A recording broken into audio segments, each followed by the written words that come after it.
पाकिस्तान तहरीक इंसाफ का दफ्तर ही सील हो गया। और जो वजूहात लिखी गई हैं उसको सील करने के हवाले से कि जनाब आग बुझाने वाले जो हालात हैं वो दुरुस्त नहीं है। पता नहीं क्या, वो पूरी तहरीर पढ़ने के बाद बंदा वो मिसाल याद आ जाती है कि पंजाबी की मिसाल है, शायद आप में से बहुत से लोगों ने सुनी हो कि आटा गूंद दी तो हिलती क्यों है। वो क्या इस तरह करके कुछ है कि आटा गूंदनी कहने नहीं हो रहा कुछ इस तरह की है ना कि आटा गूंदते हुए हिलती क्यों, इस बात का भी एतराज़ है। तो इस किस्म की मिसाल है। हूँ मैं पंजाबी, वैसे मैं पक्का पंजाबी है, लेकिन ये मिसाल तो मैं थोड़ा जा फंस गया। एनीवेज, तीसरा चैलेंज, फिर वो भूख हड़ताली कैंप शुरू हो गया। आपको पता है उसको भी मैंने कवर किया, उससे पहले मैं व्लॉग अपलोड कर चुका हूँ। अगर आप चाहें देखना तो उसको देख सकते हैं। सारी डिटेल कैसे ये एहतजाज शुरू हुआ, 3 बजे से लेकर शाम 6 बजे तक रहा, नारेबाजी होती रही, नमाज भी वहीं पे पढ़ी लोगों ने, और बहुत सारी और दीगर एक्टिविटीज़ जो है वो भी साथ साथ रिपोर्ट करता रहा। पूरा व्लॉग उसके हवाले से अपलोड है, अगर आप चाहें देखना तो देख सकते हैं। तो ये तो हैं वो सारे चैलेंजेस जिनसे PTI निपट रही है। यानी पाकिस्तान के अंदर रहते हुए थोड़े मुश्किल सूरत हाल है, तो बहुत ज़्यादा अच्छा नहीं हो रहा। और बाहर से कुछ हौसला अफजा खबर आई है जब बरतानवी पार्लियामेंट ने पाकिस्तान तहरीक इंसाफ के चेयरमैन इमरान खान और बुशरा बीबी की रिहाई का मुतालबा किया है। 2-4 दिनों से आप सुन रहे थे कि बरतानवी पार्लियामान में ये प्रेजेंट होने वाला है डेमोक्रेसी इन क्राइसिस के नाम से मामला।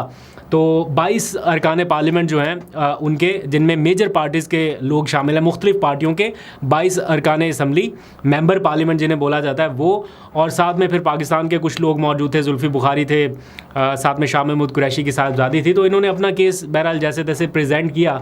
उसकी रोशनी में फिर जो कंक्लूजन सामने आया है कि बरतानवी पार्लियामेंट ने भी इमरान खान और बुशरा बीबी की रिहाई का मुतालबा कर दिया है। अगेन इससे कोई फ़र्क नहीं पड़ेगा, ना हुकूमत बाउंड है इस फैसले पर अमल दरामद करने के हवाले से, लेकिन ऑब्वियसली पाकिस्तान तहरीक इंसाफ इसको एक बड़ी अचीवमेंट के तौर पे क्लेम करती है। दूसरी साइड जो उनकी अपोजिशन है वो ये कहते हैं कि जनाब बाहर जाके ये लॉबिंग करते हैं और प्रोपेगेंडा करते हैं, इस तरह से तासुर दिया जाता है। But on the other hand जो PTI के फ्रंट से जो सुनने को मिलता है वो ये कि ये उनका एक कानूनी हक है जिसे वो इस्तेमाल कर रहे हैं कि अपनी आवाज़ वो बड़े फोरम्स पे उठा सकें, तो उन्होंने वो हक इस्तेमाल किया। बहरहाल इसको जिस तरह से जो चाहे वो ले सकता है। अब आ जाइए आज की एक अहम और बड़ी डेवलपमेंट के हवाले से। सोशल मीडिया के ऊपर सुबह से मैं देख रहा हूँ कि ये खबरें गर्दिश कर रही हैं कि इमरान खान ने रेफरेंस कोई फ़ाइल कर दिया है chief justice Islamabad high court के ख़िलाफ़, और उसके हवाले से कुछ पेपर्स भी मैं सोशल मीडिया पर देख रहा था। लेकिन सुप्रीम कोर्ट के जो सीनियर रिपोर्टर्स हैं उनसे रब्ता करने पर और कुछ और 1-2 सोर्सेज से रब्ता करने पर यह मालूम हुआ कि रेफरेंस अभी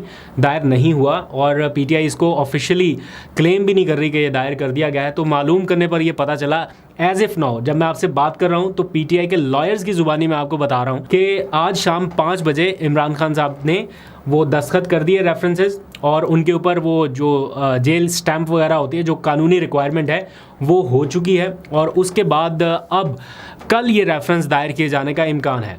तो अभी जो पेपर आपको सोशल मीडिया के ऊपर नज़र आ रहा है वो ड्राफ्ट का पेपर है, अनसाइंड पेपर है, इसलिए उसकी अभी तक कोई वैल्यू नहीं है। लेकिन लगभग बात वही है, आज नहीं तो कल, कल नहीं तो परसों, बहरहाल PTI इसकी तरफ जाती जा रही है। और ऐसा लग रहा है कि इमरान खान ने इस कानूनी लड़ाई में अपनी कश्तियाँ जलाने का फ़ैसला किया है।